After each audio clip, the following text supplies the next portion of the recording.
A long time ago, just after World War II, there were more planes named after animals. This coast was a zoo.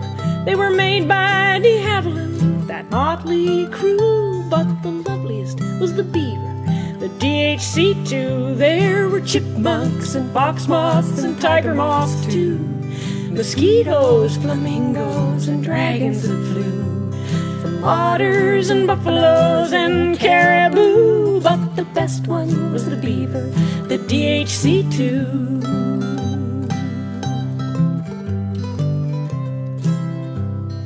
Bush pilots wanted big loads and don't waste time. We want to get up and down quick. We want a stole design. So some Canucks and an Englishman, with help from a Pole, created FHBX, a flying truck on floats.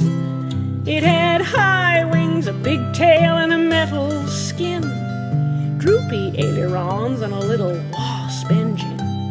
And right next to the cockpit, that engine could be found, 'cause the pilots loved to hear that soothing, sweet sound. They flew for BC and QC Airlines and PWA, for Baker, Spilsbury, and de Goudier. They were the general's jeep throughout the war, and in Australia they threw fertilizer out the back door. That removable back door.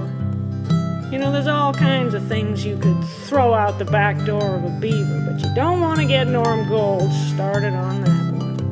Why, he hired and fired Blackie Absurus at least a dozen times at Air West, but you know, Norm, somebody's gotta fly the thing.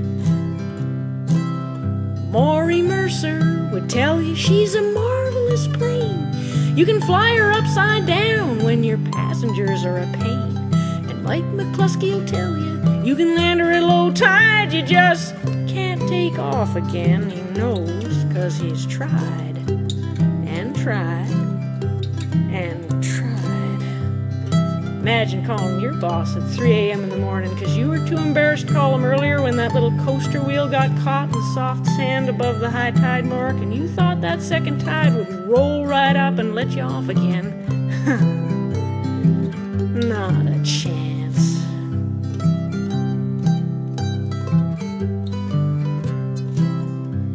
Now, bush pilots have a thing about dock pilings. Those suckers are hell on wings. And they'd rather slip on a wet float and lose the crown jewels against the spreader bars than to let that big high wing swing around and bend the airplane. She was a grand plane, but all good things come to an end. Hawker Siddeley shut her down in '67, but they're still converting turbos at Viking Air, and now Bolio brings them back 'cause they still work and he still cares.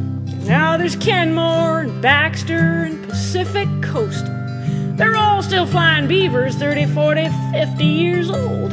And you know they'll be flying 50 years from now. You folks who built the beaver ought to stand up and take a bow. 'Cause there were chipmunks and fox moths and tiger moths too, mosquitoes, flamingos, and dragons that flew, otters and buffaloes and caribou, but the best one was the beaver, the DHC-2. Yes, the best one was the beaver, the DHC-2.